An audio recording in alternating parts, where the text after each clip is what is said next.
퇴직금도 받고 살던 집을 줄여서 이사하고 나니 3억이라는 돈이 통장에 들어와 있었어요.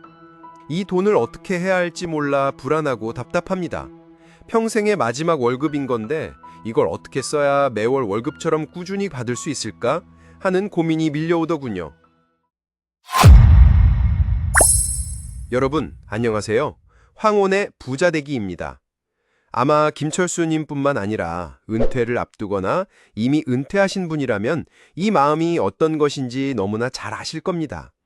평생 모아온 소중한 자산인데 막상 은퇴하고 보니 이걸 지켜야 할지 불려야 할지 도대체 어떻게 써야 할지 막막하고 불안한 마음이 드는 것, 저도 그 마음을 잘 압니다. 하지만 걱정하지 마십시오. 은퇴는 이제 끝이 아니라 돈이 일하는 방식으로 바꿔 새로운 인생을 시작하는 기회입니다. 오늘은 이 소중한 3억 원을 안전하게 지키면서 매월 새로운 월급을 만들어낼 수 있는 현실적인 은퇴 포트폴리오를 함께 만들어 보겠습니다. 먼저 왜 은퇴 후에도 새로운 월급이 필요한지 현실을 짚어봐야 합니다. 2025년 기준 국민연금의 평균 수령액은 월 약 67만 원 내외입니다. 그런데 한 조사에 따르면 2인 가구 기준 월 최소 생활비는 240만 원, 적정 생활비는 336만 원으로 나타났습니다. 특히 서울 지역은 적정 생활비가 337만 원으로 더 높게 책정되기도 했습니다.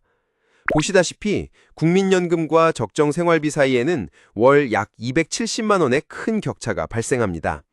이처럼 연금 공백은 은퇴 후에 존엄한 삶을 유지하기 위해 반드시 메워야 하는 재정적 과제입니다. 그리고 이때 김철수님처럼 받은 3억 원의 퇴직금은 이 공백을 메우는 가장 중요한 종잣돈 역할을 할 수 있습니다. 이제 이 3억 원을 어떻게 활용할지 이야기해 볼게요. 과거에는 집을 사서 묻어두는 것이 노후 준비의 전부였지만 부동산은 매달 현금 흐름을 만들어내지 못하는 한계가 있습니다. 그래서 우리는 이 3억 원을 목적에 따라 3가지 주머니로 나눠서 관리하는 3개의 주머니 전략을 사용할 겁니다. 이는 복잡한 금융 지식 없이도 누구나 쉽게 적용할 수 있습니다. 첫 번째, 생활비 통장을 만들어 안정적인 월급처럼 현금 흐름을 만들고, 두 번째, 성장 통장으로 장기적인 자본을 증식시키고, 마지막으로 비상금 통장으로 예측 불가능한 위험에 대비하는 겁니다. 이 3가지 주머니는 은퇴 자금을 불리는 개념이 아니라 장기적으로 지키면서 활용하는 개념으로 접근하는 데 도움을 줍니다. 자, 첫 번째 주머니는 바로 생활비 통장입니다. 매달 국민연금이 채워주지 못하는 부분을 보충해주는 역할을 하죠. 이 통장에는 정기적으로 배당이나 분배금을 지급하는 상품이 적합하며 월배당 ETF와 커버드 콜 ETF가 대표적입니다. 월배당 ETF는 매월 배당금을 지급하도록 설계된 상장 지수 펀드로 안정적인 현금 흐름을 창출하는 데 최적화된 상품입니다. 이는 마치 건물을 사서 월세를 받는 것과 유사한 효과를 제공합니다. 아마 이쯤 되면 이런 고민을 하실 겁니다. 월배당 ETF에 가입하고는 싶은데 종류가 너무 많아서 뭐가 뭔지도 모르겠고 답답하시죠? 저도 그 마음 잘 압니다. 그래서 제가 2가지 상품을 예시로 들어 추천해 드릴게요. 타이거 미국 배당 다우존스 ETF입니다. 이 상품은 배당을 꾸준히 늘려온 우량 기업들을 담고 있어서 배당의 안정성이 매우 큽니다. 즉, 매월 받는 월급이 갑자기 줄어들까 걱정하는 분들께 딱 맞는 상품입니다. 두 번째는 타이거 미국 S&P 500 타겟 데일리 커버드 콜 ETF입니다. 이는 커버드 콜이라는 전략을 사용하는데 아마 많이 들어보셨을 거예요. 복잡하게 들릴 수 있지만 아주 쉽게 설명해 드릴게요. 우리 집이 사과나무를 키워서 사과를 팔고 있다고 상상해 보세요. 그런데 올해는 사과가 너무 많이 열려서 가격이 떨어질 것 같습니다. 그때 옆집에서 이렇게 제안합니다. 사장님, 제가 사과 100개를 개당 1,000원에 살 수 있는 권리를 살게요. 대신 지금 권리금으로 100만 원 드릴게요. 이게 바로 커버드 콜의 원리입니다.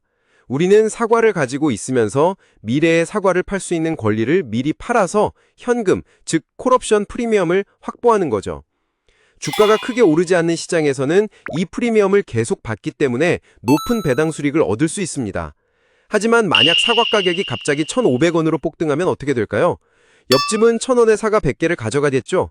우리는 비싸게 팔 수 있는 기회를 놓친 겁니다. 이처럼 커버드 콜은 주가가 급등하는 상승장에서 시세 차익을 충분히 누리지 못하는 단점이 있습니다. 그럼에도 불구하고 매월 안정적인 현금 흐름을 만드는데 아주 유용한 전략입니다. 투자원금 중 40%를 생활비 통장에 넣어 월 배당 ETF를 통해 월급을 만들고 만약 이 금액을 타이거 미국 S&P 500 타겟 데일리 커버드 콜 ETF에 투자한다면 2025년 8월 기준 분배율 약 연 6.68%를 기록한다 했으니 이 경우 1억 2천만 원으로 매월 약 66만 8천 원의 현금 흐름을 기대할 수 있습니다. 이는 국민연금의 월 소득 공백 약 270만 원을 메우기 위한 중요한 기반이 됩니다. 두 번째는 성장통장입니다. 이 통장은 은퇴 후 15년 이상을 책임질 자산으로 물가 상승률, 즉 인플레이션을 뛰어넘는 수익을 내는 것이 목표입니다. 성장통장에는 TDF를 활용하는 것이 좋습니다. TDF는 투자자의 예상 은퇴 시점, 즉 타겟 데이트에 맞춰 전문가가 알아서 주식과 채권의 비중을 조절해주는 생애주기형 펀드입니다. TDF가 원금 손실 위험이 있는데도 장기적으로 유리한 이유는 크게 두 가지입니다. 첫째, 자동화된 자산 배분 솔루션이기 때문입니다. TDF는 글라이드 패스라는 전략을 통해 은퇴 시점이 멀 때는 주식 등 위험 자산의 비중을 높여 적극적으로 수익을 추구하고 은퇴가 가까워지면 채권 등 안전자산의 비중을 늘려 원금 손실 위험을 낮춰줍니다. 여러분이 직접 투자 비율을 조정할 필요 없이 전문가가 알아서 운용해주니 매우 편리합니다. 둘째, 장기 투자의 최적화된 구조 덕분입니다. TDF는 장기 투자를 통해 시장의 단기적인 변동성을 극복하는 데 유리합니다.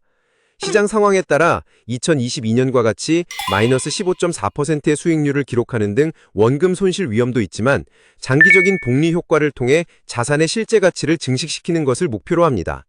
TDF가 안전한 이유는 특정 기업의 안정성보다는 주식, 채권, 부동산 등의 여러 자산에 골고루 투자하고 은퇴 시점에 맞춰 자동으로 그 비중을 조절하는 데 있습니다. 이는 특정 자산군의 급락이 전체 포트폴리오에 미치는 영향을 완화하는 것입니다. 성장통장에는 전체 3억 원 중 약 40%인 1억 2천만 원을 배분하는 것을 제안합니다. 이 금액은 주로 TDF와 같은 장기 성장형 펀드에 투자하여 복리 효과를 극대화하는 것을 목표로 합니다. 마지막 세 번째 주머니는 비상금 통장입니다. 이 통장은 갑작스러운 목돈 지출에 대비하고 시장이 급락했을 때 생활비 통장이나 성장 통장의 자산을 급히 매도하는 것을 방지하는 완충 역할을 합니다. 이 주머니의 핵심은 유동성과 안정성입니다. 비상금 통장의 가장 기본적이고 필수적인 구성은 현금이나 현금성 자산입니다. 금리 변동에 따라 이자 수익을 얻을 수 있는 정기예금이나 MMF 같은 상품이 적합합니다. 이와 함께 TIF라는 상품도 활용할 수 있습니다. TIF는 은퇴 후 목돈을 투자해 정기적인 소득을 얻으면서도 포트폴리오의 잔존 가치를 보전하는 데 집중하는 상품입니다. TDF가 은퇴 준비, 즉 위의 자산을 불리는 데 초점을 맞춘다면 TIF는 은퇴 생활 중 자산의 가치를 지키면서 현금 흐름을 만드는 데 집중하는 상품입니다. 비상금 통장에는 전체 3억 원 중 약 20%인 6천만 원을 배분하는 것을 제안합니다.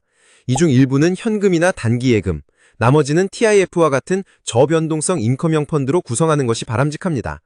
오늘 김철수님의 사연을 통해 3억 원의 퇴직금을 활용한 은퇴 포트폴리오를 함께 만들어 봤습니다. 은퇴는 더 이상 저축의 시대가 아니라 평생 모아온 자산을 현명하게 인출하는 시대입니다. 투자원금 중 40%는 생활비 통장에 넣어 월배당 ETF를 통해 월급을 만들고 또 투자원금 중 40%는 성장통장에 넣어 TDF로 인플레이션을 이기며 나머지 20%는 비상금 통장에 넣어 현금과 TIF로 위기를 대비하는 거죠. 여기에 한 가지 더, 가계자산의 70%가 부동산인 만큼 주택연금을 활용해 부동산을 평생의 현금 흐름으로 바꾸는 것도 매우 현명한 선택입니다.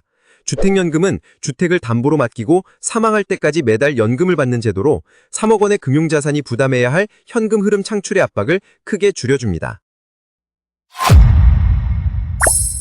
오늘 알려드린 정보는 어디까지나 일반적인 예시입니다. 그러니 투자 결정 전에는 반드시 금융 전문가와 충분히 상담하고 신중하게 판단하시기를 바랍니다. 다음 영상에서는 더 유익한 정보로 찾아뵙겠습니다. 감사합니다.